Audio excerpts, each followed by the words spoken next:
Hi everyone, thank you for joining me today at the Taubman Museum of Art. I'm in the exhibition A Very Anxious Feeling, Voices of Unrest in the American Experience, which features works of art from the Beth Rudin de Woody collection. I'm in front of this particular piece by Eduardo Sarabia called Narcomanta 3. And this work of art, while at first glance seems to be spray painted, is actually woven. And in this next series of videos, you'll get to see various weaving techniques, and the last technique might even provide a little bit of a challenge. We hope you enjoy this series of videos, which is brought to you in support by the Genworth Foundation.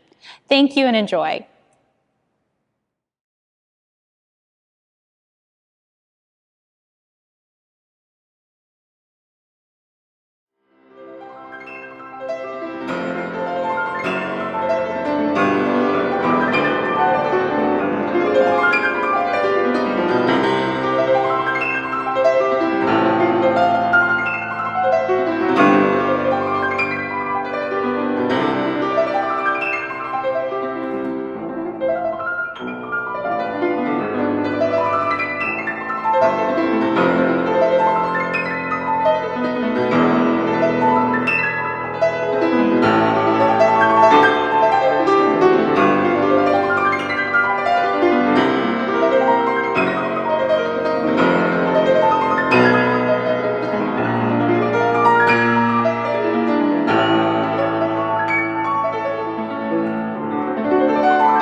Stick loom weaving is a fun and approachable way to try weaving when you don't have a loom. All of the materials are pretty easy to find, including a Y-shaped stick. You'll just need to find one around your neighborhood and then be sure that the branches that make up the Y are pretty even and not too bendy. You'll also need some just regular run-of-the-mill yarn, some scissors. Tapestry needles are great, and then the key thing is that you use a kind of twine that you can use baker's twine if you like. It's also called warp thread, which you can find on Amazon or at Michael's. To start creating your loom, you will tie a knot with your warping thread at the bottom of one side of the Y-shaped branch. Look and see if there is a knot in the wood maybe, or an edge that you can kind of fit the thread into. This will help keep it secure. When you knot it, be sure to leave the hanging thread on the outside. You can use your thumb to hold it down. Then you're going to stretch the thread across the Y, and you're going to wrap it around twice. So be sure every time you take the thread to the other side of the Y that you do wrap it around 2 times. Don't pull it too tight, but it should be taut. If you are pulling it tight enough to actually squeeze the Y shape together, this is going to cause you problems later on when we add the yarn. So just be sure that it's taut across the Y, but it's not pulling the wood. You might need to do this a couple times. Your branches might shed some bark, or if your branches are really long, it might just take a little bit to stretch them all the way, stretch the yarn all the way across.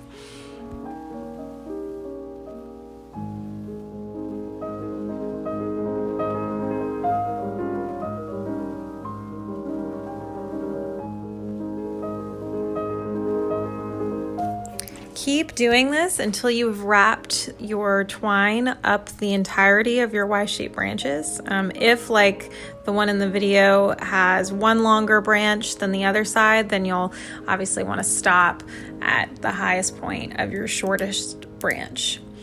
Then you are just going to tie off a knot and make sure that everything is pretty even, that you have a relatively even space between each of the warp lines. And be sure that any thread hanging off the end of your knot is out of your way.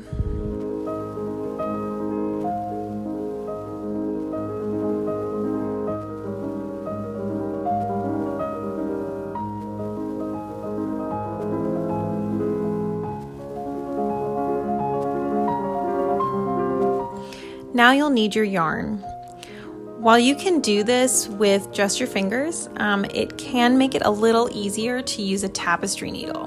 And this can be, any kind of blunt, larger needle. They're usually a couple of inches long, and they have a wider eye to easily put your yarn through.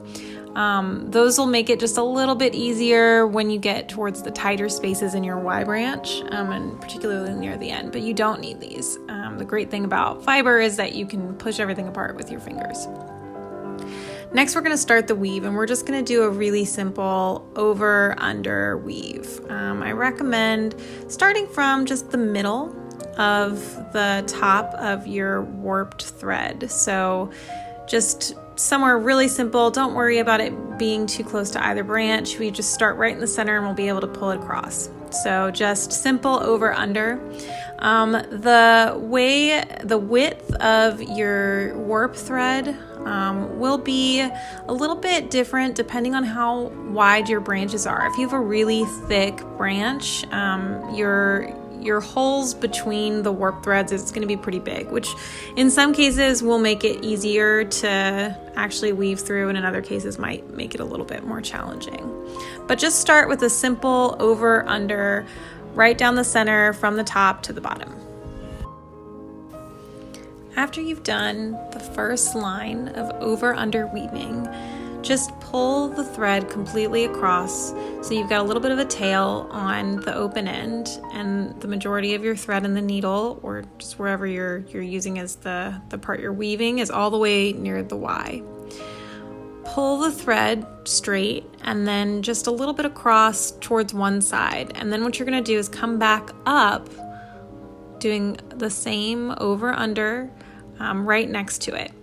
As you do this, you might just want to, double check that the thread that you're putting over is next to that first threading, which should have gone under the warp thread. So just hold it up next to each other. When you pull it all the way, you'll notice that it's going to create a little bit of a divot near your warp thread at the bottom of the Y. And so be sure that you don't pull too tight. You might want to actually use your fingers to to kind of stretch that back out. Once you've reached all the way to the other side again with that same over-under motion, you're just going to do it again. Go right back down the other way. You might need to use your fingers to push the warp thread down, depending on, again, how wide your branches are.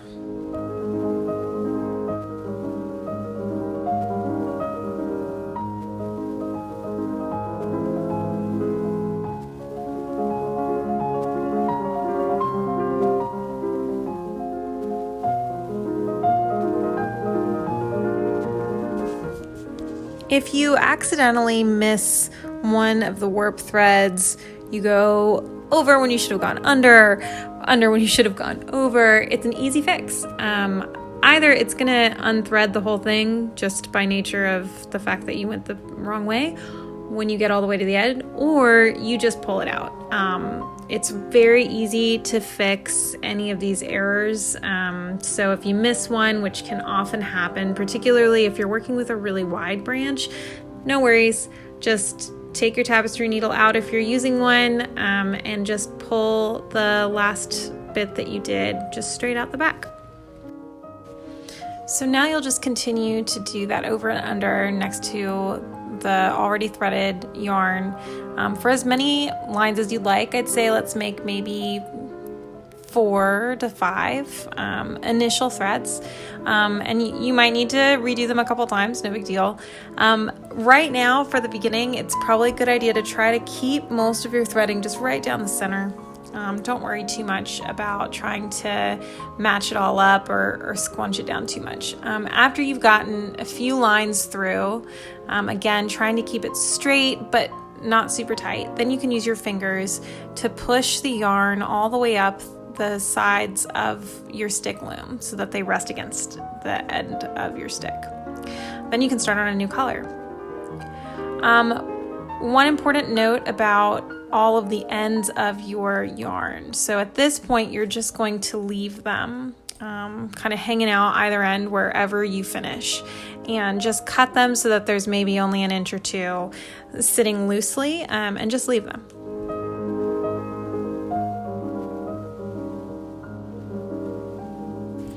So now we're going to figure out what to do with the tight V-shaped bottom of your loom. In a regular loom, you could do this over and under all the way across because most looms are square.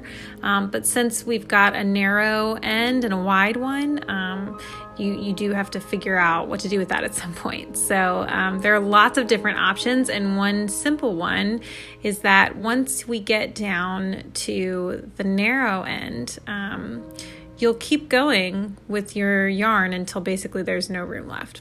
And depending on how thick your yarn is, whether you're using a tapestry needle or just your fingers, basically if you can get into that spot is going to determine where you'll stop. Once you reach the lowest thread that you can reach, you'll turn around and go back and just do your regular threading.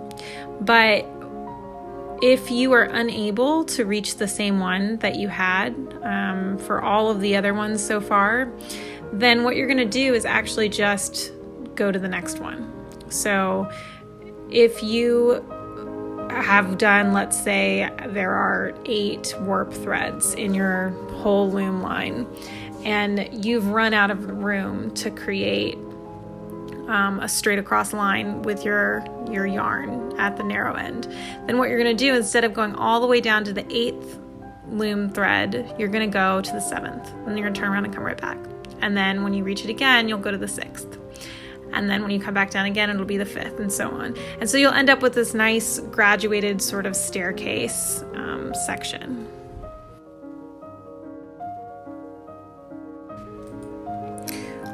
When you have created this new shape on your loom and you come back up with a new color and a fresh piece of yarn, you'll have to incorporate it into your weaving. If you don't do that, if you ignore those pieces of yarn and you just keep going across as normal, then what'll happen is you're going to create these two separate shapes, and they'll separate on the loom and it'll be awkward. So what you do is you start your threading not on a plain line of loom like you usually would, but actually on the warp thread just on the inside of the last loop. So here with the yellow yarn, you can see the last loop that was done on each warp thread.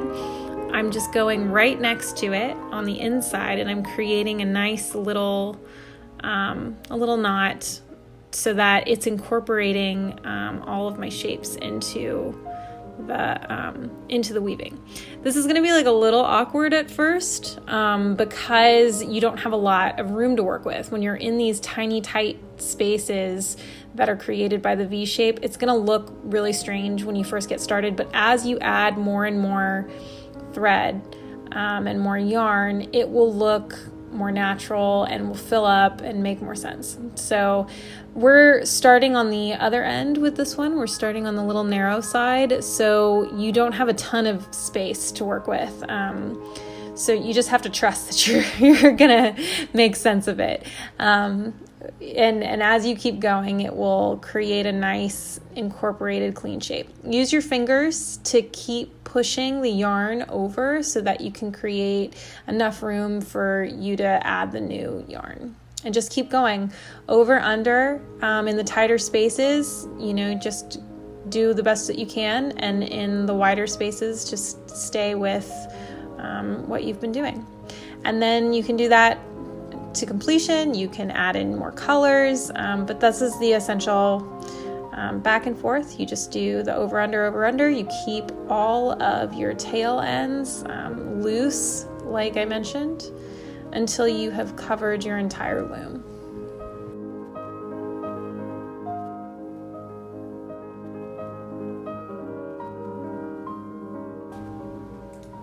So now we're going to finish off the weaving by tucking all of these tail ends of the yarn into the back. So at this point, both sides should look the same, and you're going to have to choose which is your back end and which is your front. Might be best to see the way that the stick is laying when you put it down. If there's one side that has like a big knot on it or it's a little heavier, it's probably going to end up always being the top. So choose that way. So what we're going to do is whichever side is your back, you're going to take that tail end, and in its same color, you're going to just thread it on the back end through the yarn that it's the same piece from, on the pieces that have gone over the warp thread. So you're just going to take it and just push them through so that they're sitting kind of on top of the warp thread under its own color, so you can't tell at all. And then you're just going to trim it right at the edge. If you've put it through several lines of yarn, it actually will stay. It'll be pretty sturdy at this point. You don't need to knot it. You don't need to do anything fancy. This is where having a tapestry needle is actually really helpful, just because you're trying to fit it through so many little tight spaces, but you can absolutely use your fingers. Again, it's fiber. So the great thing is you can pull it apart, make a hole, and then push it back together and everything's fine. So the general rule of thumb is just to remember which side is your back and which side is your front, because as you do this all the way through, you will have some little pieces kind of tucked in, sticking out. So you want to make sure that they're hidden away from view. You can do this quite neatly, or you can be a little haphazard about it. Just as long as everything is relatively flat, shouldn't make a difference. After you finish tucking in all your tails, your weaving is complete and ready to be admired.